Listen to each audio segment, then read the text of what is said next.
Bueno, bienvenidos a todos. Saludos a vos que nos estás viendo en diferido mientras se van sumando las demás personas. Damos gracias a Dios por este día, después de un día laboral, un día de trabajo y también llevando adelante en todos los lugares donde hemos estado la palabra de Dios y la manifestación de Cristo en nuestra vida. Qué bueno que puedas estar del otro lado. Te animo que, si así lo deseas, puedas compartir el link. Fue un buen tiempo el que vivimos ayer y en realidad quería continuar un poco hablando de lo que comenzamos a hablar ayer, que tiene que ver con este aspecto de la segunda fiesta, que es de los panes sin levadura, ¿sí? De los panes sin levadura. Para aquellos que se van sumando, te cuento un poquito lo que estuvimos hablando ayer. Estuvimos hablando de la importancia de examinarnos en este tiempo, y hablábamos de la costumbre de la fiesta del pan sin levadura, que era después de haber comido el cordero pascual, que se lo debía devorar todo, que esto lo vimos. Este es el cuarto día, arrancamos domingo, lunes, martes y hoy estamos miércoles en el cuarto día, hablando y viviendo esto que es Semana Santa. Lo aclaro una vez más, no porque tengamos que vivir una Semana Santa, sino porque el Señor nos pide que vivamos una vida santa. Bueno, saludos, sumamos a cada una de las personas que están. Kerem, aquí estamos presentes, saludos y abrazos grandes. Están en Villa Minetti. La licenciada Sabrina, aquí estamos nuevamente, expectantes. Saludos, se van sumando. Ro, de Santa Fe, allí de Maciel. Pablo Daniel Nes. Pablo, ¿cómo va? Saludos, pastor, desde Mar del Plata. Buenas noches, bendiciones. Qué bueno saber que se están sumando y que es un tiempo de preparación. Te animo que si te animás a compartir por allí algún testimonio, algo de lo que estás viviendo, que puedas dejar en el comentario, o que quizás me lo dejes por privado. La verdad que son estas cosas las que nos llevan a hablar y a buscar. Y hablábamos ayer del comienzo de esta fiesta, que era de los panes sin levadura, que llevaba 7 días, se llevaban adelante después de haber comido el cordero pascual, y eran 7 días donde todo lo que tenía que ver con levadura, y la levadura estaba representando el pecado, tiene que ver con representar la oscuridad, aquello que no proviene de Cristo, aquello que contamina, aquello que corrompe y que va llenando nuestras vidas de mixtura, que no nos permite andar en la verdad de lo que Cristo tiene para nosotros. Y empezamos a hablar de cómo en aquel momento todo lo que estaba en las casas tenía que ser arrojado. Y después, si no era arrojado de esos 7 días, era quemado. Todo lo que se encontraba que no correspondía era quemado. Por eso hablamos en este tiempo y tomamos este tiempo también para nosotros, ya que recordamos y que el mundo toma un parate en un recuerdo. Qué importante que vos conozcas desde dónde viene, cuáles fueron los principios, desde dónde comenzó y lo importante que significa en la vida del Hijo de Dios una y otra vez, no en una semana, sino cada día de tu vida, que puedas tener retiros personales. Te aliento a que tengas tiempos de ayuno, tiempos de que puedas alejarte de los lugares para ir a tu habitación y pensar en lo profundo, para que puedas llegarte a lugares de meditación, de contemplación. Es parte de las herramientas espirituales que Dios nos dejó para conectarnos. La oración es un aspecto fundamental en el Hijo de Dios para estar dentro de la voluntad del Señor, y que el Señor, a través de la luz, pueda llevarnos en este sentido y pueda dejarnos y establecernos en la verdad completa. Por eso hablábamos de que la levadura no solo representa el pecado, sino también la maldad detrás o oculta que se coloca muchas veces en las enseñanzas. Un pan sin levadura, por otro lado, hablamos de una persona que es sincera, que no tiene maldad. Es Cristo mismo dado a nosotros.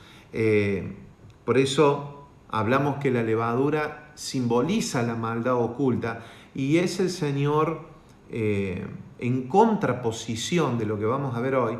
El Señor se levanta enfurecido en el primer día que llega a Jerusalén y ve que en Jerusalén está plagado de religiosos, plagado de gente que está negociando para entrar en el templo y ofrecer un sacrificio no puro, no santo. Por eso hablábamos de la necesidad del cordero inmolado, puro, sin mancha. Esto lo hablamos el día lunes. De hecho, te animo que si no has podido estar presente, que puedas tomarte unos tiempos y puedas empezar a ver estos videos que quizás puedan edificar tu vida. Hablábamos también ayer que de la misma forma, conforme al mandamiento del Señor por medio del apóstol Pablo, la congregación asimismo también examina los miembros y se encuentra, y si se encuentra con alguien persistiendo dentro del pecado, dice la palabra de una manera bastante fuerte, y lo veíamos ayer, dice de sacarlo fuera de este proceso. Por eso quiero animarte y decirte que esta semana estamos hablando sobre lo vivido por Cristo y lo que nosotros conocemos como Semana Santa, pero que el Señor nos llama a vivir de una vida totalmente diferente y entrando en este entendimiento de lo que es la madurez en Cristo, el propósito establecido. Por eso, en este cuarto día, estos encuentros los vamos haciendo de una forma muy dinámica, pero también muy profunda, para que pueda ser atendido con mayor facilidad y visionando lo que verdaderamente Cristo tuvo que vivir de esta forma. Cada uno de los días de la semana hemos estado hablando de las cosas que fueron ocurriendo y hemos de una u otra forma tratado de entender lo que iba pasando cada día, ¿no? Decíamos que el día lunes había dormido en Betania, en la casa de Lázaro, de su amigo, con Marta, María, y a medida que va subiendo, va a Jerusalén, que estaba a unos kilómetros del lugar de donde estaba, y era la hora de comer, y se cruza con la higuera, y la higuera no le da frutos, no le da de comer, porque otra vez habla de religiosidad. La higuera otra vez habla de religiosidad, y quiero decirte que el Señor, como vamos a ver en esta noche, no tiene problema con el pecado, y espero que se entienda esto que te quiero expresar, porque es un asunto vencido para el Señor el tema del pecado mediante su sangre. El problema es con aquellos que, llamándose hijos de Dios, con aquellos que dice, ustedes que tenían la llave del reino, no entraron ni dejaron entrar. Aquellos que se visten de religiosidad. Y esto es esta higuera que encuentra a Jesús. Se llega al lugar y está toda frondosa, está verde, se la ve fantástica, pero cuando empieza a correr las hojas no ve el fruto. Y hay veces que nuestra vida pareciera en los aspectos exteriores, hacia afuera, Jesús vuelve a llamar y dice sepulcros blanqueados. Si hay alguien que le da con todo y con cada uno de la fuerza que puede, lo más tajante en cuanto al juzgamiento, va a ser con los religiosos, con aquellos que teniendo la posibilidad de llegar no lo están haciendo y colocan cargas tan fuertes en la vida de las demás personas que no permiten que entran. Es en este día que se encuentra con ellos y se encuentra con los discípulos y con otros que les están escuchando y les está diciendo, miren, está bien lo que están hablando los fariseos, pero obedezcan, escuchen, es bueno porque es palabra de Dios, pero no vean sus actos porque ellos no están viviendo y no son de ejemplo. Pablo hace una transición de esto cuando cruzamos por la cruz y lo que Pablo dice es que vos y yo somos cartas leídas. Y al ser cartas leídas no se trata de lo que hablamos, sino de lo que hacemos. La gente lee nuestros actos. Por eso este tiempo de panes sin levadura, este tiempo de introducirnos y de quitar la levadura de nuestra vida, el pecado de nuestra vida, quitar la mixtura, quitar lo que no proviene de Cristo, lo que no proviene de su verdad, de su vida, lo que no es su manifestación. que el Señor nos dé luz, porque podemos escuchar muchas palabras como la que te estoy dando, podés exponerte a muchos estudios en los cuales van a hablar, pero cada uno está seguro de su propia verdad y razona de acuerdo a una forma. Y ayer decíamos que es duro y hiere ver al cuerpo de Cristo con tantas visiones diferentes. Hiere ver el cuerpo de Cristo con tantos maestros diferentes y cada maestro con su librito. Deberíamos entrar en uno y en otro lugar y poder ver la iglesia de Cristo manifestando la gracia de Dios en su máximo potencial, sin tener diferencias, ni decir esta es una iglesia ni apostólica, ni profética, ni evangelística, ni es una iglesia magisterial. Esta es la iglesia de Cristo y la iglesia de Cristo manifiesta el cuerpo de Cristo en los lugares donde nosotros estemos. Reconocemos las gracias, reconocemos que hay funciones diferentes, pero el amor es uno, la gracia es una, el poder de Dios es uno. Seguimos ahondando un poquito más, porque me parece demasiado importante que sigamos profundizando en este aspecto de los panes sin levadura. Ayer hablábamos de la levadura, ayer hablábamos de la contaminación, del pecado, ayer hablábamos de aquellas cosas que el Padre nos pedía que nos quitáramos y que nos pusiéramos en procesos profundos. Por eso recién te decía,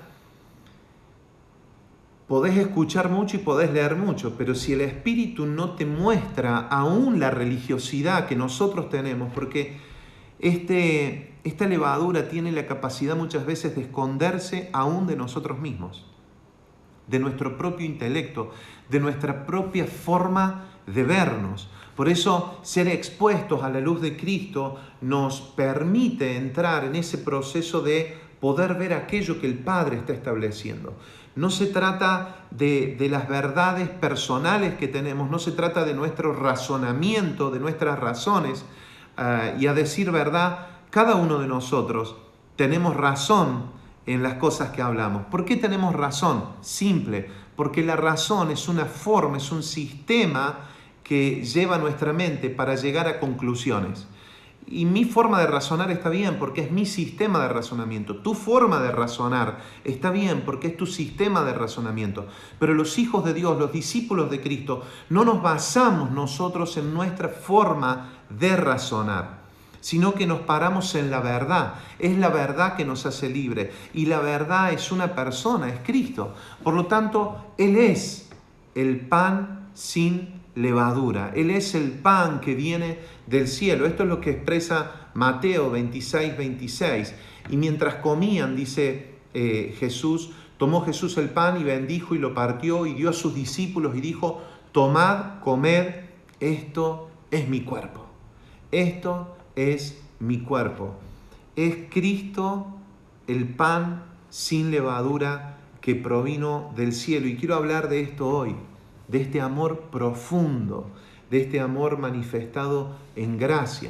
Pero a diferencia, expresa la palabra, de este pan que comieron nuestros antepasados espirituales en el desierto, este pan da vida eterna. Por eso es que Juan 6 comienza a hablar y dice, nuestros padres comieron el maná en el desierto, como está escrito, pan del cielo les dio a comer. Y Jesús les dijo, de cierto os digo, no os dio Moisés el pan del cielo, mas mi Padre os da el verdadero pan del cielo, porque el pan del cielo, el pan de Dios, es aquel que descendió del cielo y da vida al mundo. Y Jesús les dijo, yo soy el pan de vida, el que a mí viene nunca tendrá hambre y el que en mí cree no tendrá sed jamás. Escuche, esto es muy importante, es un detalle que bendice, es un detalle que acrecenta nuestra fe, que nos afirma en la fe de Cristo. Usted sabe que Jesús nació en Belén y el significado proviene del término hebreo que significa casa de pan. Belén es casa de pan, es decir, lugar donde nace el pan.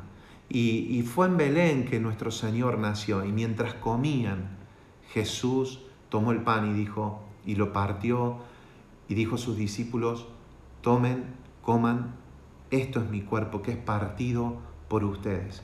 Y esto es algo muy poderoso, que lo vamos a ver mañana en la cena que se establece, que es la cena que Él establece, que es una verdad demasiado profunda. Él está diciendo, esto que están comiendo soy yo.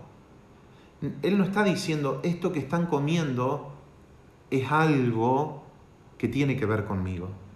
Lo que están comiendo es mi propia vida y es como hijos de Dios, pero como discípulos de Cristo, es la forma en la que Él nos envía.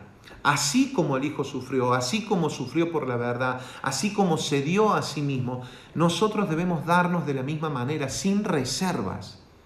No hay algo de nosotros que podamos guardarnos cuando estamos en el camino del Padre. Es Él mismo que se hizo pedazos para darse de comer. Por eso Pablo también expresa, amado, yo sufro dolores de parto hasta que Cristo es formado en ustedes. Y aún dice, aunque yo amándolos más, siento que cada vez ustedes me aman menos. Amado, yo lo doy todo, me desgasto en la obra y gasto todo lo que tengo. O sea, me desgasto a mí mismo, desgastos de mi fuerza, desgasto de mi humor, desgasto de mis emociones, desgasto de mi psiquis. Pero no solamente que desgasto en el interno y desgasto aquello que el Padre me ha dado en amor, gozo, paz, paciencia, benignidad, sino que gasto también lo material, gasto aquello que me fue provisto. Y es ahí que nos encontramos con un Pablo que expresa y dice, sean imitadores de mí como yo lo soy de Cristo. Porque Pablo está diciendo, hey, estas manos con las que están viendo me han servido a mí para sostenerme en el ministerio y para sostener a otros para predicar el Evangelio.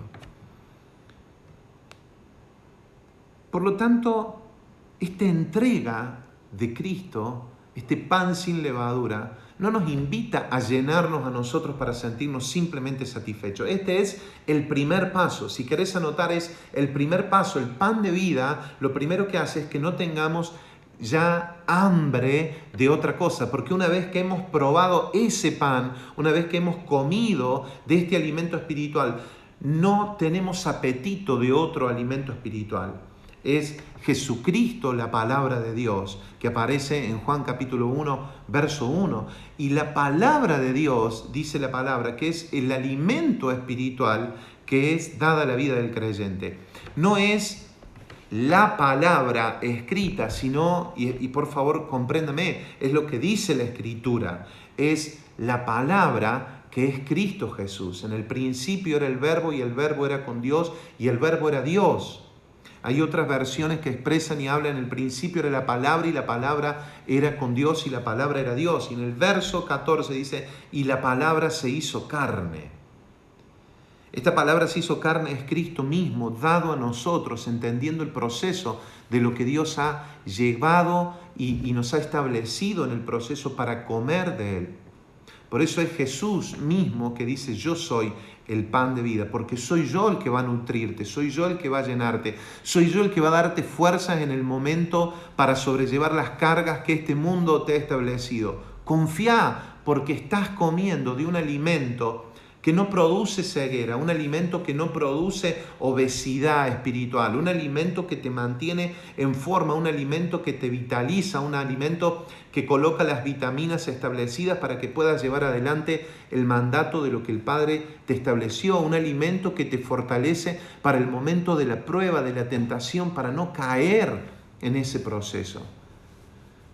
Ahora, este alimento no solamente nos fortalece, no solamente te capacita, no solamente te nutre, sino que este alimento también provoca en tu vida vida eterna.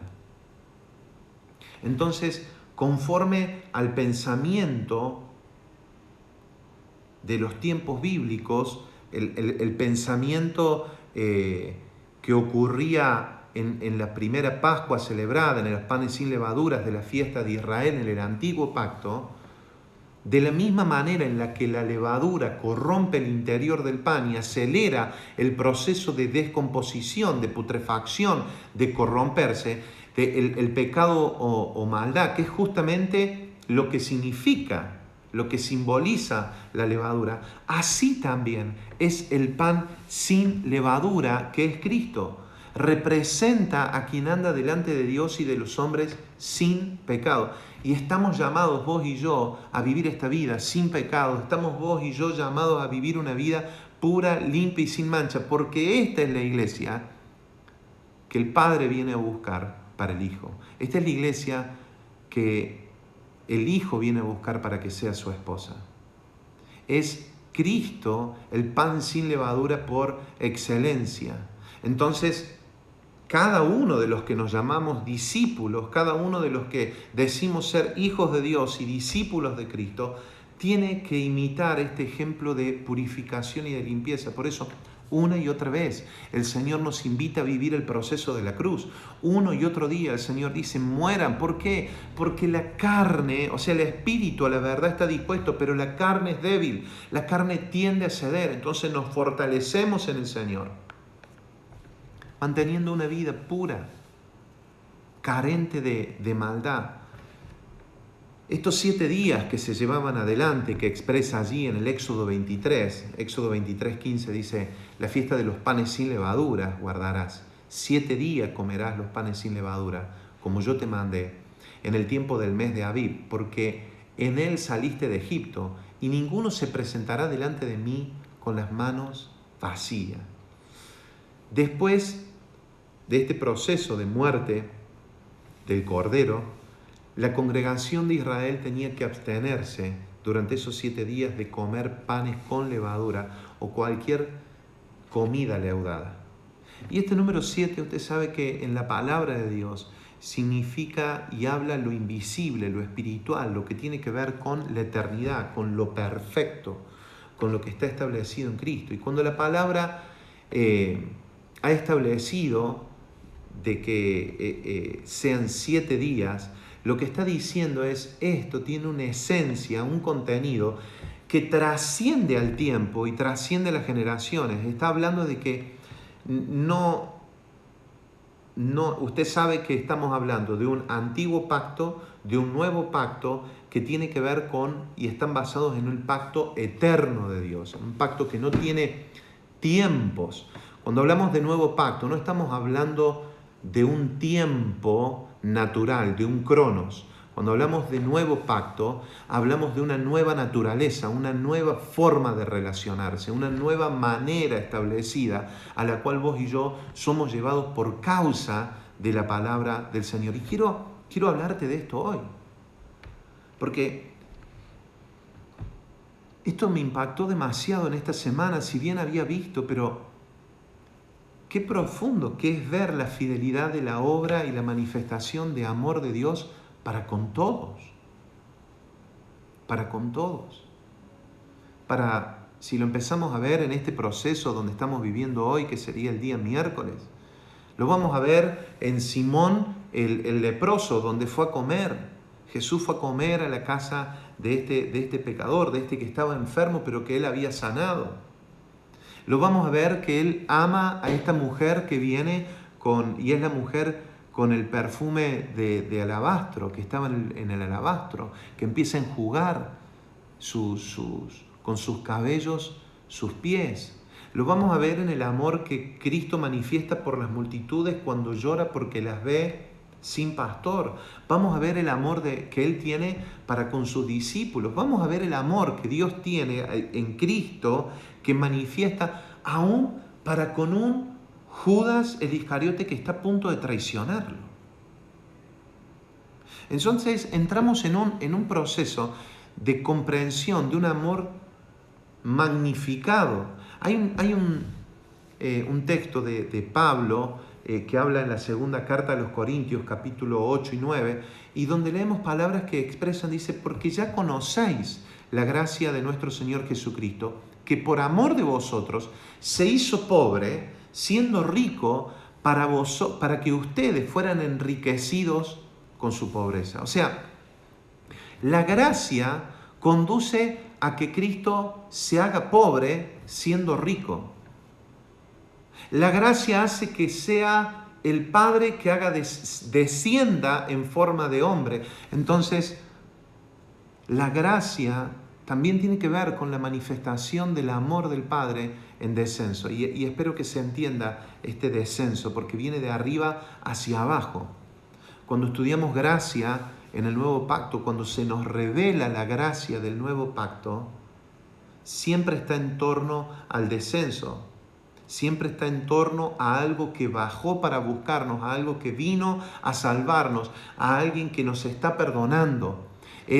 La gracia es la vida de Dios dada al hombre a través de su Hijo Jesucristo. O sea, lo que la gracia es para nosotros es la vida del mismo Dios en nuestra vida. Y es dada a través de Jesucristo.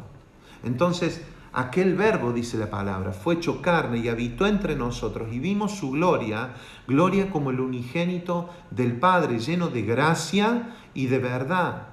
Entonces, el verbo eterno, el Dios majestuoso, el creador de los cielos y de la tierra, desciende al encuentro del hombre como hombre para manifestar su gracia, para manifestar su amor. Entonces, gracia tiene que ver esencialmente con el amor manifestado del Padre hacia sus hijos, hacia el mundo, en un amor que desciende. Es un amor en descenso. Y cuando vemos el amor de Dios que se sustenta en dos grandes pilares. Por un lado está la misericordia. Por un lado está la misericordia, que es el amor que ama permanentemente. O sea, hay algo que tiene que quedar establecido hoy. Dios ama siempre. El amor jamás está en juego. El amor nunca deja de ser. El amor no es algo que se negocie, el amor no es algo que pueda manipularse. El amor se establece, queda y es permanente. No tiene en cuenta Dios nuestros problemas. O sea, Dios no tiene en cuenta nuestros pecados. Su amor se manifiesta. Dios no tiene en cuenta nuestras caídas para dejar de amarnos o suspender el amor. El amor de Dios no se suspende, el amor de Dios no deja de ser. Él nos ama permanentemente de verdad.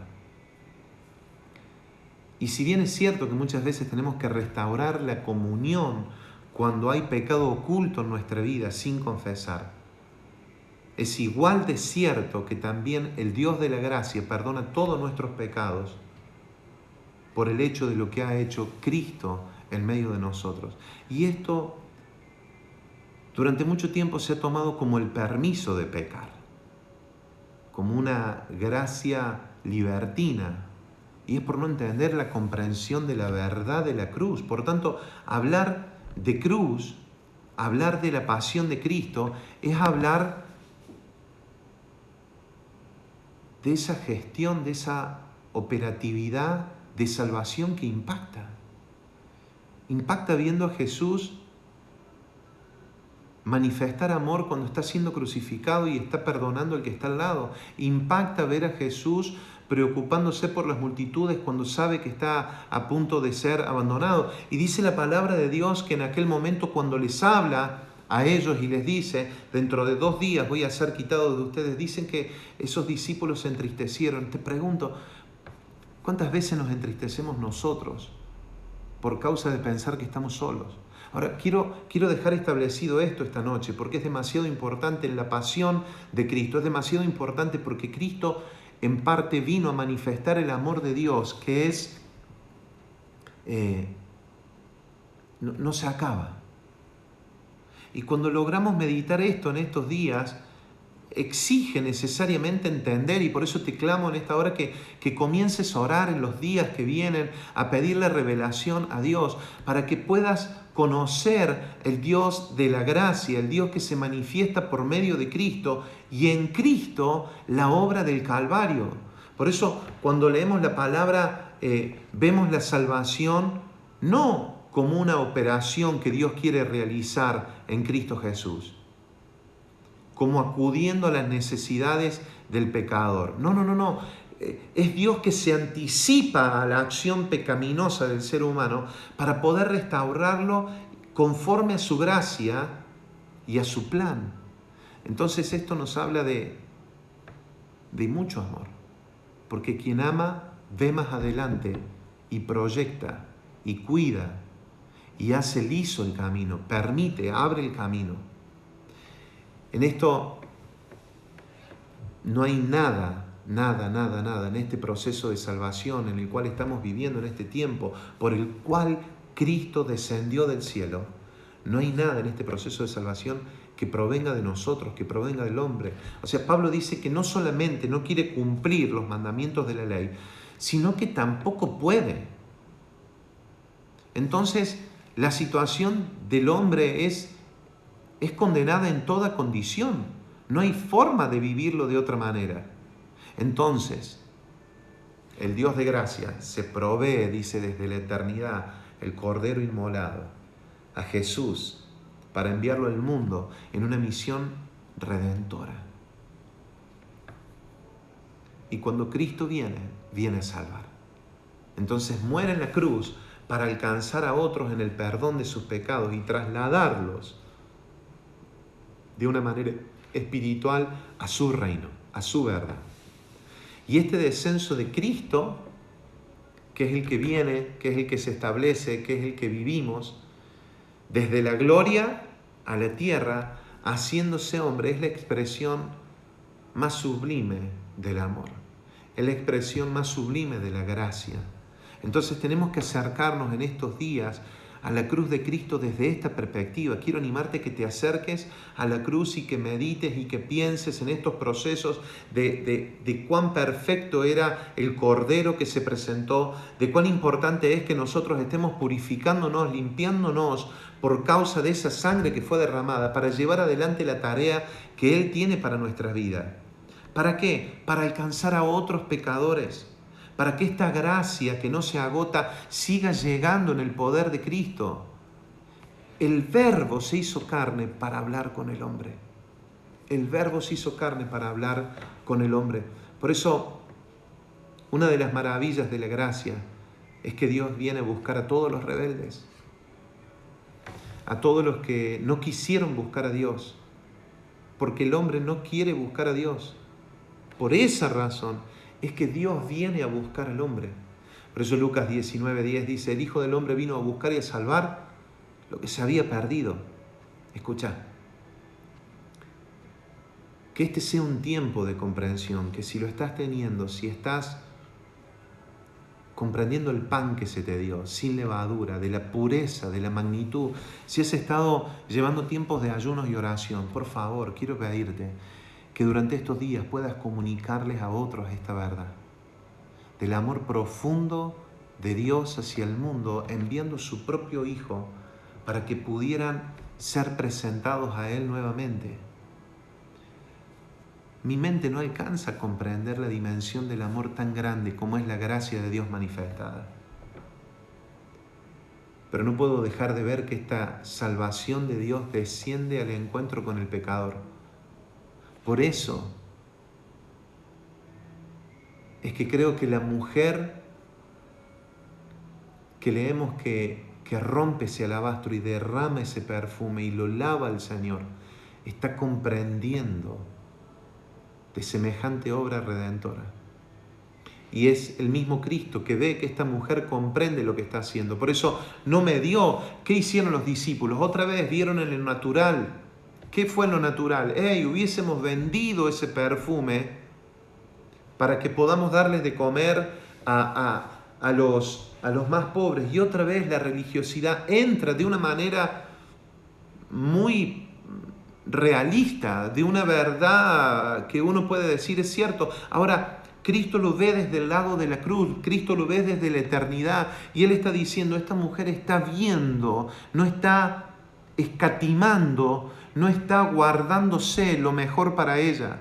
No me está buscando para que yo le dé algo, sino que ella está rompiendo lo que más tiene. Y aún la salvación nos había llevado adelante. Entonces el Señor, al ver tanta fe, dice, esta mujer tiene que ser conocida en todos los lugares que se predique el Evangelio, porque este es el corazón del Evangelio. El Evangelio no se guarda nada, el Evangelio se brinda todo. El Evangelio es un pan sin levadura que da de comer a otros y que tiene y que nunca va a dejar de nutrir a otras personas, porque nos hemos nutrido primeramente nosotros de este pan del cielo que proviene de Cristo.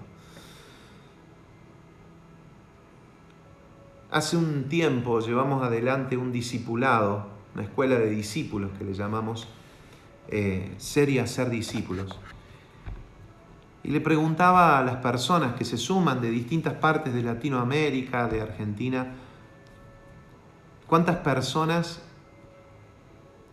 cuántas personas se están relacionando que no conozcan a Cristo? Que esté fuera del círculo de la iglesia. Y sabés que la mayoría no pudo nombrarme más de 5 personas. Tenés que empezar a agrandar tu círculo de influencia, porque hay veces que nos enfrascamos tanto que volvemos a convertirnos en religiosos. Y el problema el Señor lo tiene con los religiosos, con los que no entran, los que no viven y los que no dejan entrar a otros. Por eso quiero animarte en esta noche que empieces a anotar el nombre de tu tío, el nombre de tu primo, el nombre de tu vecino, el nombre de tu amigo del secundario, el nombre de tu amigo de la universidad, que empieces a orar por el verdulero y empieces a tener una lista y puedas compartirle de este amor, porque esto es lo que hace Cristo. Vos sos una carta leída. Vos sos una persona, sos el evangelio manifiesto de Cristo hoy en el barrio donde están. No tendrán el Nuevo Testamento, no tendrán el evangelio según San Lucas, pero tendrán el evangelio según San Jorge, el evangelio según San Verónica, el evangelio según San Marianela. No sé cómo es tu nombre, pero estoy seguro que el Espíritu Santo está operando en tu vida y que Dios está diciendo, quiero que me manifiestes en el lugar donde está. Comé, purificate y dale a otros de este pan de vida. Dios te bendice, nos estamos viendo mañana. Mañana vamos a ver un aspecto precioso, que es el de la Santa Cena, ¿sí? La cena del Señor que se establece allí con los discípulos. Nos vemos mañana, jueves, ¿sí? Jueves, quinto día que vamos a entrar. Dios les bendice, saludos a todos los que se han sumado.